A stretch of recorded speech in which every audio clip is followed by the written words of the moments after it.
I'm Chris Bryant, CCIE number 12933, and in this Cisco certification exam video, we're going to take a look at the OSI model and review some basics at each layer. But this is not just a review of the model.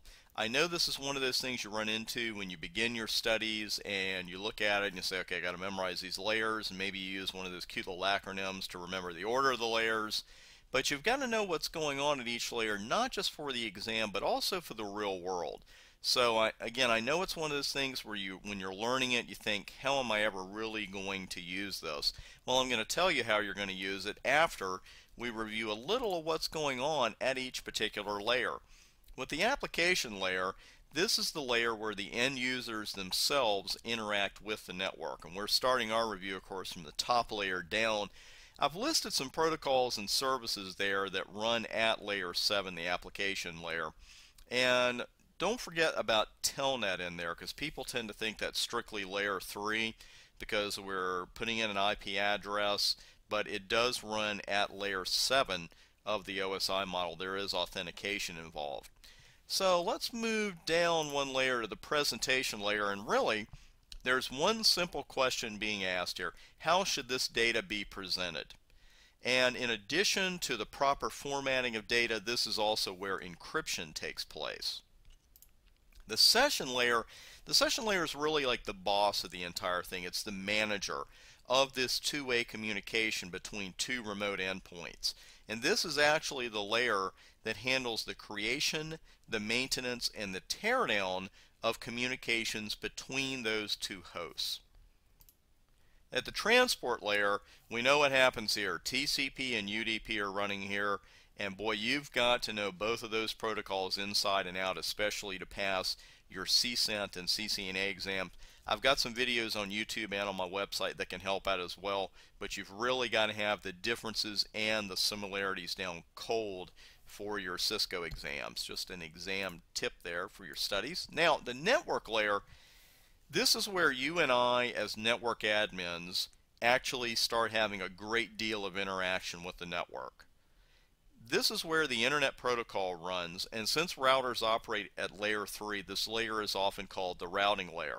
Another exam tip for those of you particularly new to studies, in networking we really don't like to have just one name for everything. We like to have 3 or 4.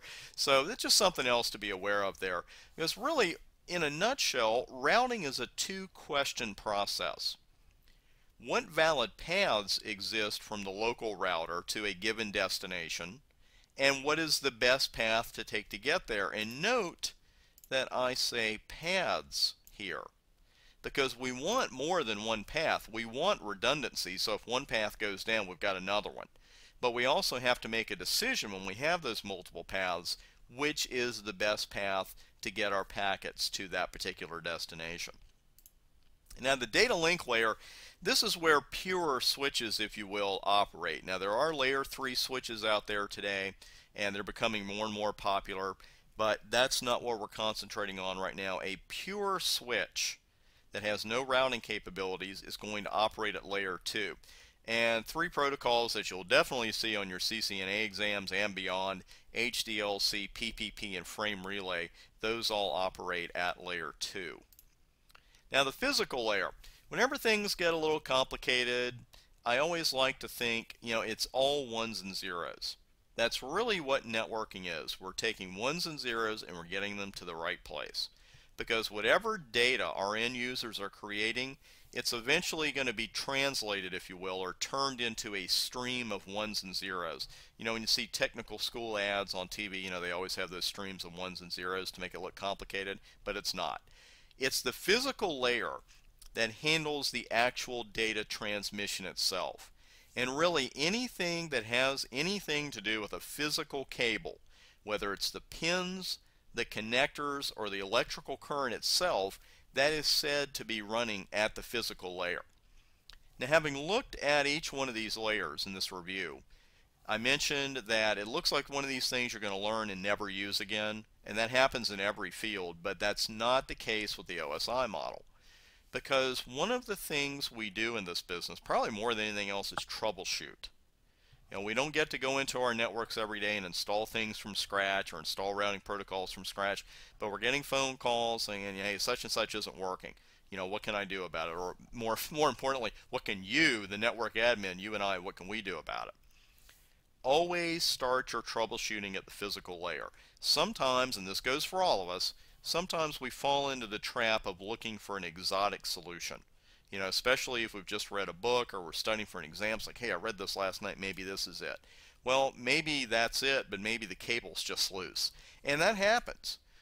Cables get nudged, things get unplugged. And don't expect your end user to say, yeah, I unplugged this and now it doesn't work. They're probably just going to say, hey, such and such isn't working. But that's one reason you really want to know the OSI model inside and out, is that when you are troubleshooting, especially networking, you want to start at the physical layer and then work your way up. Is there a problem at the switching level? Then is there a problem at the routing level? 99% of our problems are going to be in those three layers anyway. But always start your troubleshooting with the physical layer. And even if a cable looks like it's in there, it never hurts to reseat it if it's already not working. So again, always start your troubleshooting at the physical layer. That will indeed save you a lot of time. Hope you enjoyed this quick review of the OSI model and some extra exam study tips there for you. Invite you out to the website, thebryantadvantage.com. Over 250 Cisco certification tutorials and videos just waiting for you. Actually, we're getting closer to 300, so we're growing all the time. I'm Chris Bryant, CCIE number 12933, and I'll see you at the website.